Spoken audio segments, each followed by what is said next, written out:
여야 지도부가 고 김대중 전 대통령 서거 16주기 행사에 나란히 참석했지만 냉랭한 분위기 속에 공방만 이어졌습니다.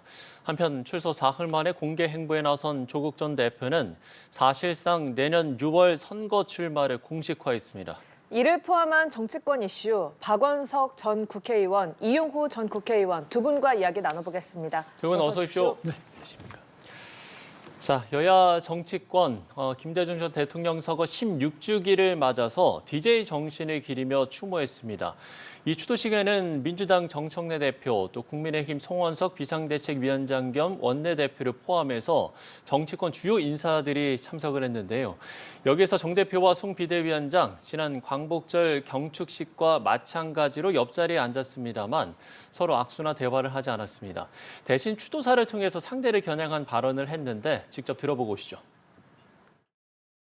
오늘 당신이었다면 진정한 용서는 완전한 내란 세력 척결과 같은 말이라고 말하셨을 것이라 확신합니다. 정치가 오히려 국민의 편을 가르고 정치 보복과 진영 갈등을 반복해서는 결코 대한민국이 전진할 수 없습니다. 상대를 겨냥한 그야말로 날선 발언을 이어가는 여야의 대표의 모습을 보고 오셨는데 어떻게 좀 보셨어요? 글쎄 옆자리에 앉아서 나란히 앉아가지고 서로 눈길도 마주치지 않는 게 참 민망한 모습인데요. 예. 정청래 대표가 이제 신임 대표로 선출된 지 2주가 넘었습니다. 근데 이제 통상은 신임 대표가 선출이 되면 이제 상견례 비슷하게 상대 당을 찾아가서 인사를 하는데 예. 그마저도 지금 생략돼 있는 상황이고 또 강경 발언들이 쏟아졌어요. 정청래 대표는 뭐 악수는 사람하고 하는 거다 이런 표현을 했고 마찬가지로 송원석 원내대표도 광복절 경축식 이후에 본인도 역시 악수는 사람하고 하는 거라고 생각한다 이런 식의 표현을 했습니다. 강대강 대치가 이어지는 국면인데요. 저는 어쨌든 좀 완충이 필요하다고 생각합니다. 과거에도 여야가 사이가 늘 좋았던 건 아니고 네네. 여야 관계가 경색됐던 적도 꽤 많았습니다만 그럼에도 불구하고 어떻게든 물밑을 통해서라도 대화의 채널이 가동되고 또 이제 정치를 복원하기 위한 노력을 하고 이랬거든요. 근데 지금 그런 시도조차 전무하다는 거는 좀 우려스러운 상황이에요. 물론 여야 간의 의석 차이가 굉장히 크고 정부 여당 입장에서는 뭐 마음만 먹으면은 국회에서 법안이나 예산이나 다 일방적으로 통과시킬 수 있습니다만 예. 이게 꼭 이제 그 압도적 의석을 갖고 있다 그래서 성공적인 국정 운영으로 증명되는 건 아니거든요. 그런데다가 이제 이재명 대통령은 이제 통합, 실용, 포용 이런 가치를 말씀을 하셨어요. 근데 정작 국회에서 여야 관계는 대통령의 그런 말씀하고는 전혀 다르게 지금 진행이 되고 있다는 거죠. 결국 저는 대통령께서 자리를 좀 마련해야 되지 않나. 그러니까 대통령이 여야 대표를 물론 좀 있으면 이제 야당 대표도 선출이 됩니다. 그럼 야당 대표 선출되는 걸 계기로 함께 여야 대표 회담을 주선을 해서 그 자리에서 뭔가 이게 좀 정치 복원의 물꼬를 터주시는 게 어떨까라는 생각이 듭니다. 예. 말씀을 해주셨습니다만 강대강 대치로는 계속 갈 수도 없을 것 같기도 하고요. 어떻게 좀 보세요? 저도 정말 초딩도 아니고 둘이 앉아서 이렇게 하는 게 국민들이 어떻게 받겠어요.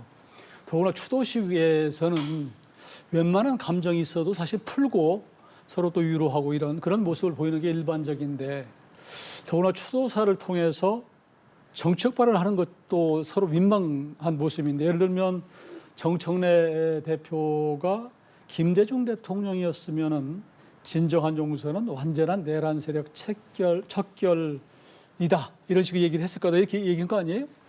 저는 김대중 대통령이 살아계셨으면 정청래 대표 혼냈을 것 같아요. 질책했을 것 같아요. 이렇게 내 말을 못 알아듣냐.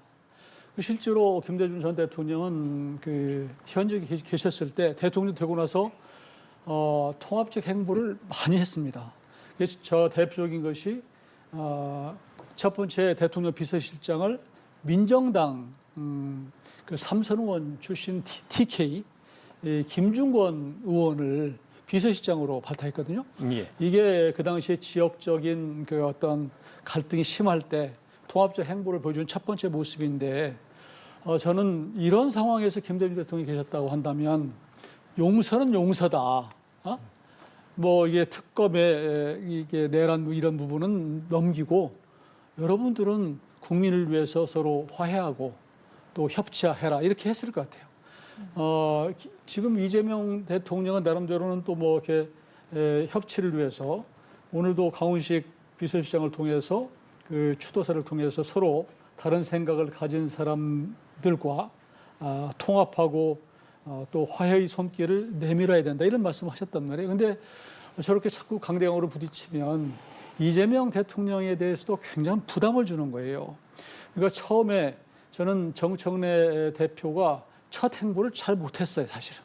좀 더 이게 대표가 됐지만 그러나 대표란 자리가 개인의 자리는 아니고 당을 대표하는 자리고 국민들의 의견을 수렴해서 거기에 맞게 행동하는 자리거든요. 그리고 대통령을 위해서 집권 여당으로서 잘 여론을 잘 모아서 뒷받침하는 자리란 말이에요. 근데 처음부터 저렇게 하는 바람에 참 꼬여버린 상황이지만 그러나 요즘에 여러 가지 지금 여론도 많이 떨어지고 되기 때문에 지금이라도 좀 언제든지 좀 턴을 해서 입장을 바꿔서 조금 자신이 지금부터는 좀 협치를 하겠다 이런 모습을 보여주는 것이 정치인의 자세가 아닐까 이렇게 생각합니다.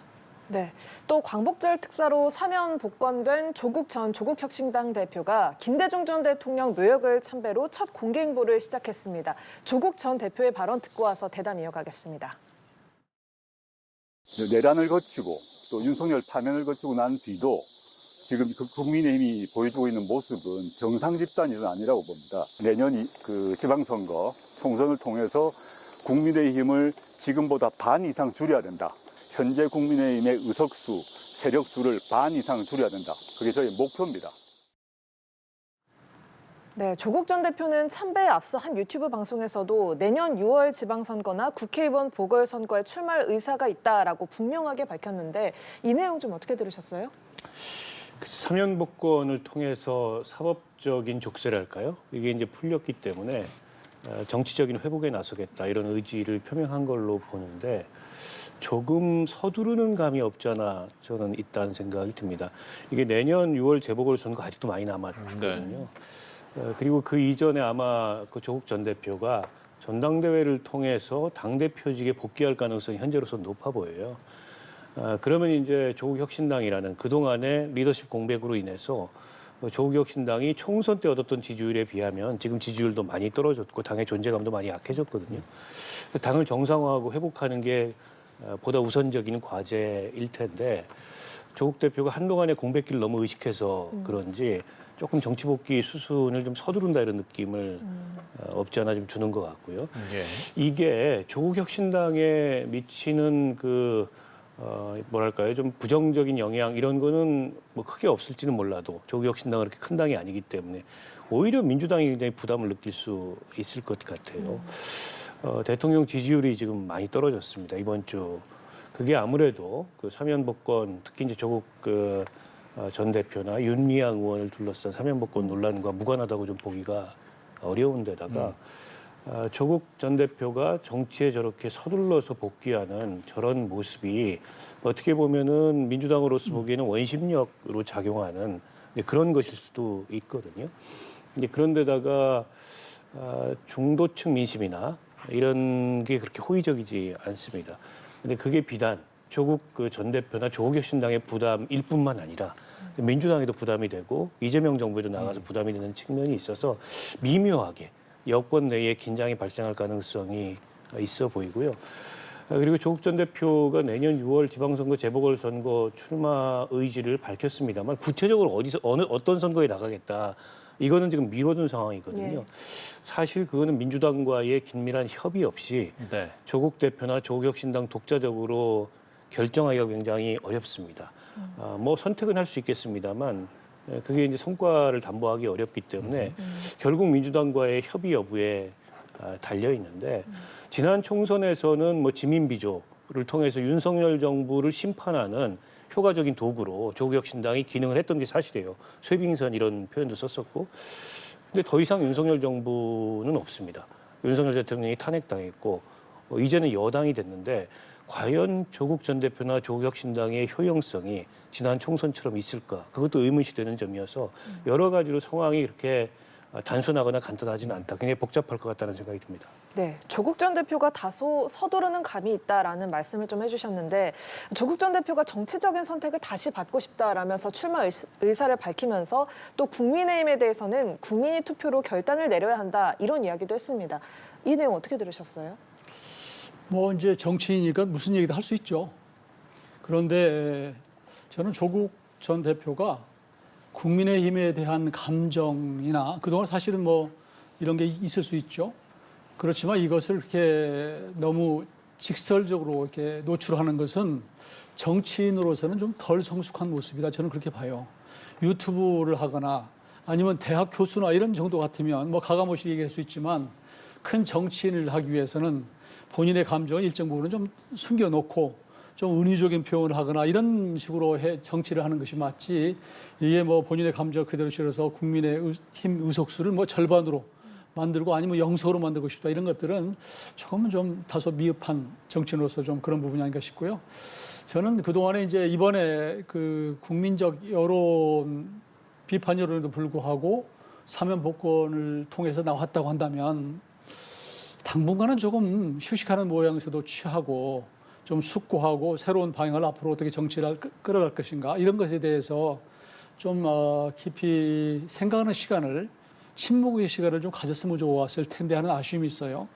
지금 조국 행보가 결국은 현 정부에 저는 굉장히 부담이 되리라고 봐요. 그리고 본인 스스로가 나와서 뭐 어떤 반성하는 모습을 충분히 보여서 국민의 어떤 감정 또 어떤 이런 정서에 부합하기보다는 본인 뜻대로 가겠다고 하는 것을 보이잖아요. 예를 들어서 2030한테 제가 사과한다고 해도 받아주겠냐 이런 식의 얘기들 이런 거 보면은 아직도 강성 지지자들을 통해서 그냥 본인 정치를 해 나가겠다고 하는 것인데 이게 결국은 그 이재명 대통령한테 부담이 될 수밖에 없다. 왜냐하면 이재명 정부는 정권 초기에 이제 조국혁신당의 의석을 좀 빌어서 여러 가지 하고 싶어하는 개혁 법안들을 일사천리로 좀 처리하고 싶은 이런 게 있었고 또 한 가지는 뭐 지난 대선에서 이제 후보를 내주지 않은 것에 대한 어떤 뭐 빚갚음이라고 할까 이런 게 있어서 해줬는데 이런 식으로 마구잡이로 국민 여론을 의식하지 않고 간다면 결국은 국정 동력이 떨어질 수밖에 없다. 지지도가 떨어질 거 아닙니까? 그러면 결국 부담이 될 텐데 그러니까 조국 전 대표가 이재명 대통령한테 부담이 되는 상황을 스스로 만드는 이런 상황에 대해서 좀 의식하고 처신하는 게 저는 맞다고 생각하고요. 내년 뭐 그 지방선거는 지방선거일 뿐인 것이고 그리고 중앙정치에서는 여전히 3년 후에 총선인데 여기에 대해서는 아직은 좀 성급하게 판단하기 좀 빠르고요. 좀 천천히 본인이 국민들에게 좀 더 신뢰를 쌓아가면서 정치 행보를 하는 것이 맞다. 저는 그렇게 봅니다. 예. 이재명 정부에 부담이 될 수밖에 없을 것이다 이렇게 이야기를 해주셨고 또 지지율 이야기를 해주셨는데 곧바로 이 지지율 이야기를 해보겠습니다. 이재명 대통령의 국정 수행 지지율이 지난주보다 5.4%포인트 하락하면서 취임 후 가장 낮은 51.1%를 기록했습니다. 이 지지율 하락의 그럼 가장 큰 원인은 어떤 거라고 보고 계시는 거예요? 저는 뭐 여러 가지가 있지만요. 조금 전에 말씀드린 조국 전 대표, 그리고 윤미향 전 의원에 대한 사면, 네네. 이런 것들, 또 그 전에 대주주 양도세 기준을 뭐 바꾼다 해서 개미 투자자들에게 어떤 배신감 이런 것들을 준 것들, 또 거기에 더 합쳐서 이춘석 의원의 무슨 저 참여 의혹 이런 것들도 있었고요. 여러 가지가 중첩돼서 지금 나타난 거라고 보고 결국은 그런 사안 하나가 합쳐진 것이지만 국민들은 오히려 하나의 사안보다는 그 현 정부 갖고 있는 소통의 노력이라고 그럴까 그 자세 이를 보는 거거든요. 그런데 현 정부가 이미 사실은 그 지난번에 조국 전 장관 윤미향 전 의원에 대한 그 사면에 대해서 비판 여론이 거셌던 것을 보여줬음에도 불구하고 이걸 무릅쓰고 한 오만한 모습 이런 것들을 아주 나쁘게 평가하는 것이 아닌가라는 생각이 들고요. 조금 전에 말씀드린 양도세 같은 경우도 국민들이 많이 싫어하면 이걸 그냥 수용하면 되는 것이거든요. 근데 아직도 여전히 지금 그냥 미봉으로 두고 있는 상태가 있는 것이고 또 최근에 아직은 뭐 이제 아주 이슈가 많이 안 됐습니다만 교육부 장관 후임 지금 이준석 전 후보자 후임으로 나온 이분도 우리가 보기에는 이해하기 어려운 여러 가지 언행이나 논란 발언들이 있거든요. 이런 것들이 국민 여론을 좀 의식하지 않고 막 밀어붙이는구나 하는 것들이 자꾸 쌓여가는 것이다라는 생각이 들고 거기에 이제 지금 정청래 대표의 행보, 언행, 처신 이런 것들이 거기에 엎친 데 덮친 격으로 이재명 정부에 부담을 주고 있다. 저는 그렇게 보고 있습니다. 예, 상당히 다양한 원인을 이야기를 해주셨는데요. 공감하시는 부분이 있으신지 아니면 또 다르게 분석을 하고 계신지 어떻게 보고 계세요? 지지율이라는 게 뭐 오를 수도 있고 내릴 수도 그렇죠. 있고 또 지지율의 그 오르내림이라는 게 뭐 한두 가지 이유 때문이 아니고 여러 가지 복합적으로 작용하는 게 맞습니다. 지금 의원님 말씀하셨던 이제 그런 여러 측면이 투영이 돼 있을 거라고 보는데 저는 수치보다 이 추세가 되게 중요하다고 생각하는데요. 2주 연속 이게 지지율이 떨어져서 한 12% 정도 떨어졌단 말이죠. 예. 그러니까 정부로서는 다소 긴장감을 좀 가져야 될 것 같아요. 그리고 요인이 뭔지에 대해서도 좀 면밀하게 들여다봐야 될 것 같고 아무래도 지난 한 주 동안에 조국 전 대표, 윤미향 의원 등에 대한 사면 복권 논란이 굉장히 컸습니다. 그게 이제 지지율 이 폭락의 주요한 원인이 되지 않았을까 싶고요. 그리고 앞서 이제 대주주 양도세 기준 말씀도 해주셨는데 생각보다 경제 회복의 속도가 더딥니다. 소비지원금을 이제 1차 지급을 했는데 네네.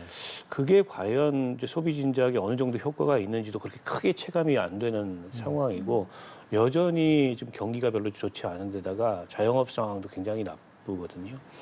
이런 것들이 이제 그 국민들의 심리에 이제 크게 영향을 주는 게 아닌가 싶고요. 그리고 이제 그 미국과의 관세 협상 문제에도 어쨌든 한 고비는 넘겼습니다만 이게 이제 완전한 타결에 이른 게 아니고 네. 여전히 그에 대한 여러 가지 그 우려들이 남아 있거든요. 이제 그런 것도 어떻게 보면은 정부가 집권 초기이긴 합니다만 초기에 이게 얻었던 국정 동력이 조금 느슨해지는 그런 요인으로 작용하는 것 같고요. 앞서 말씀해 주셨듯이 정청래 대표가 선출된 이후에 민주당이 과연 여당으로서의 안정감을 보이고 있는가 그런 면도 정부의 지지율 또 혹은 여당의 지지율에도 일정하게 투영된 것 같아요. 지금 정부 지지율뿐만이 아니고 여당 지지율도 많이 떨어졌거든요. 야당은 선명성을 내세울 때 오히려 그게 결집이 되거나 지지율 상승의 요인이 되지만 여당은 조금 다릅니다. 여당은 선명성 가지고만 되는 게 아니고 안정감, 또 포용력 이런 것들 보여줘야 되는데 그런 걸 전혀 보여주지 못했다는 면에서 아마 민주당도 자체적으로 점검이 좀 필요한 그런 상황이 아닌가 싶습니다. 네, 대통령 지지율 살펴봤고 이어서 정당 지지도 결과도 살펴보면요. 민주당은 39.9%, 국민의힘은 36.7%를 각각 기록했습니다. 말씀하신 것처럼 민주당은 지난주 대비 8.5%포인트 하락을 했고 국민의힘은 지난주보다 6.4%포인트 상승하면서 12주 만에 양당 격차가 오차 범위 내로 좁혀졌거든요. 이 정당 지지도 추이는 어떻게 해석하세요? 그것은 정청래 대표가 크게 영향을 준 거라고 봐야 되겠죠. 그러니까 지금 그 내용을 보니까 호남에서 79%에서 49%로 무려 30%포인트가 떨어졌더라고요. 사실 민주당의 텃밭이라고 하는 호남에서 다른 전체 전국 지지도보다도 오히려 낮게 나타난 이런 현상에 대해서 상당히 긴장해야 될 것이다. 저는 그렇게 보는 것이고요. 지난번에 또 정청래 대표의 자꾸 제가 처신을 얘기할 수밖에 없는 것이 지난번 최고위원회의를 아마 전남 광주에서 한번 한 적이 있었거든요. 그때도 물론 호남의 발전을 위해서 최고위원회를 거기서 열었는데 그때 나중에 정청래 대표가 호남 의원들은 다 어디 갔어? 다 사유 서라고 그래. 라고 얘기를 했던 것을 보고 이 당대표라고 하는 자리가 상당히 굉장한 자리구나. 이렇게 막 국회의원들을 그냥 우습게 알고 막 이렇게 부리는 자리고 이런 자리인가. 사실은 호남에 갔으면 호남의 의원들은 그 지역에 다 대표성을 갖고 있는 사람들이기 때문에 그분들의 얘기를 하나하나 듣고 애로를 청취하고 이분들을 좀 높여줘야 될 텐데 우리 호남에서 보기에 아니 우리가 뽑은 국회의원을 저렇게 그냥 홀대하고 저렇게 막 무시해 이런 마음도 있었을 거라고 생각해요. 저는 지금 정청래 대표가 국민의힘으로 봐서는 참 좋은 대표인데 우리 지지도를 위해서는 그러나 집권 여당의 대표로서 과연 충분한 자격을 갖고 이재명 정부에 도움이 되는가라는 측면에서는 굉장히 사실 불안불안한 그리고 겸손하지 못하고 이런 것들 있잖아요. 이런 것들에 대해서 지금 여론이 자꾸 국민들에게 투영이 돼서 반영이 되는 그런 과정에 있다라고 생각이 들고, 그래서 저는 이재명 정청래 대표가 좀 지금까지 했던 자세를 좀 바꿀 필요가 있다고 생각이 돼요. 이렇게 가면 본인에게 강대강으로 가기 때문에 국민의힘에도 영향을 주는 것이고, 새로운 당대표가 국민의힘에서 뽑혔다고 해도 그때 새로운 당대표 뽑혔으니까 우리 악수합시다 이렇게 할 수 있겠어요? 제가 보기에는 어려울 거예요. 더 강대강으로 대치할 수밖에 없고, 그 아쉬운 것은 여당이지 야당이 아니에요. 야당은 공격하고 비판하면 되는 거예요. 책임지는 것은 여당입니다. 그런 차원에서 정청래 의원이 조금 국정을 끌어가는데, 뒷받침하는 데 있어서 좀 자세 변화를 하는 것이 필요하지 않을까, 저는 그렇게 조언합니다. 이번 주 정당 지지율 변화에 대해서 신임 당대표의 영향이다라는 의견을 좀 내놔주셨는데, 박 전 의원께서는 어떤 생각 가지고 계십니까? 뭐 그런 점이 충분히 이제 숙고돼야 될 것 같아요. 그러니까 지금 정청래 대표가 선출된 지 한 2주 지났는데, 지난 2주는 그 전당대회 그 열기의 연장선에서 이 전당대회에서 정청래 대표를 선택했던 그런 지지층의 요구에 부합하는 그런 행보였다면, 이제는 조금 더 넓게 보고 이재명 정부의 성공적 국정 운영을 위해서 여당과 여당 대표가 해야 될 일을 저는 해야 된다고 봅니다. 물론 원칙적으로 뭐 내란 종식 이런 차원에서 이제 국민의힘의 성찰과 변화, 뭐 쇄신 이런 걸 촉구할 수 있다고 생각해요. 근데 그것과 아예 상종하지 않겠다, 이건 좀 차원이 다르거든요. 그런데다가 이제 며칠만 있으면은 그 야당에도 신임 지도부가 등장을 하게 되는데, 네. 그럼 신임 지도부가 등장한 상황에서도 계속 그런 기조를 이어갈 거냐? 여전히 뭐 악수도 안 하고 눈도 안 마주치고 그렇게 여야 관계가 꽉 막히면, 글쎄요, 야당은 어쨌든 뭐 국정 운영에 책임을 지는 그런 이제 집단이 아니고 문제 제기하고 비판하고 이렇게 하면 되기 때문에 야당으로서 단기간에 그게 답답할 건 없을 것 같아요. 물론 지금 국민의힘에 대해서 국민들의 여론이 굉장히 좋지 않습니다. 그런데도 전당대회 진행 중인데 컨벤션 효과도 별로 없어요. 그러니까 국민의힘으로서도 여야 관계를 이런 식으로만 가져갈 수 없는 이제 그런 사정이 있긴 한데, 그보다 답답한 거는 여당이에요. 그리고 이제 이재명 대통령은 야당을 파트너로 존중하면서 국정 운영을 하겠다는 그런 이제 입장을 가지고 있거든요. 근데 지금 여당과 여당 대표 행보가 그와 다르다면은 그게 여권 내부에서 일종의 불협화음이 될 수가 있거든요. 그런 점을 감안해서 정청래 대표가 조금은 이제 방향을 선회해야 되지 않을까라는 생각이 들고, 그런 지금까지 강경한 입장이 지지율에도 일정하게 투영돼 있는 것 같고요. 반면에 야당의 상승세는 전당대회 효과인 것 같아요. 물론 그 효과가 계속될지는 모르겠습니다. 지금 야당의 전당대회 분위기라는 게 그렇게 건설적이지는 않거든요. 굉장히 퇴행적인 논란이 진행되고 있고, 이 당 내에 전당대회 진행되는 과정에서 갈등도 상당해요. 때문에 이게 야당이 전당대회 끝나고 나서 신임 대표가 선출됐을 때 과연 힘을 하나로 모아서 지지율도 높이고 이 여당을 견제하는 그런 합리적인 견제력을 행사할 수 있을지는 의문이긴 한데, 어찌됐건 간에 이게 전당대회가 이제 과열되면서 네네. 그게 일정하게는 그 일종 이슈가 되고 지지율에도 반영이 되는 게 아닌가 싶습니다. 예. 전당대회 상황 그러면 정말 짧게만 좀 짚어보면, 결국엔 이제 막판 변수 단일화에도 있을 것 같기도 하고요. 그리고 결선 투표까지 갈 것인가, 이 부분도 좀 관심사인데 짧게 좀 전망을 해주신다면. 저는 결선 투표로 갈 것 같아요. 아, 근데 사실은 원래는 찬탄 후보 1명, 또 반탄 후보 1명 이렇게 됐으면 제일 좋은 모양인데, 그런 모양으로 나올 것 같지가 않다. 그래서 네. 걱정이 되는 것이고요. 근데 이게 이런 상황으로 만든 것이 두 가지 요인이 있다고 봐요. 하나는 민주당이 워낙 내란 세력으로 계속 내란놀이를 하는 바람에 오히려 우리 국민의힘에 오히려 대여 투쟁을 제대로 할 수 있는 사람 쪽으로 자꾸 당원의 뜻이 모아지는 그런 게 하나 있고, 또 한 가지는 이번에 특검이 무리하게 정당을 압수수색해서 500만 명의 당원 명부를 가져가겠다 하는 것이 오히려 자꾸 강성 지도부를 뽑게 만들어진 요인이 돼서, 이렇게 자칫하면은 반탄 후보 두 사람이 결선에 갈 가능성이 높아 보인다. 이렇게 저는 전망합니다. 예. 짧게 전망해 주신다면요. 저도 결선 갈 것 같고요. 아. 지금 의원님 우려하셨듯이 반탄 결선이 될 것 같습니다. 그러면 이제 국민의힘의 방향 선회랄까요? 그런 게 좀 어려워지겠죠. 예, 알겠습니다. 두 분과 정치권 이슈들 살펴봤습니다. 박원선 전 국회의원, 이용호 전 국회의원 두 분과 얘기 나눠봤습니다. 오늘 말씀 고맙습니다. 고맙습니다.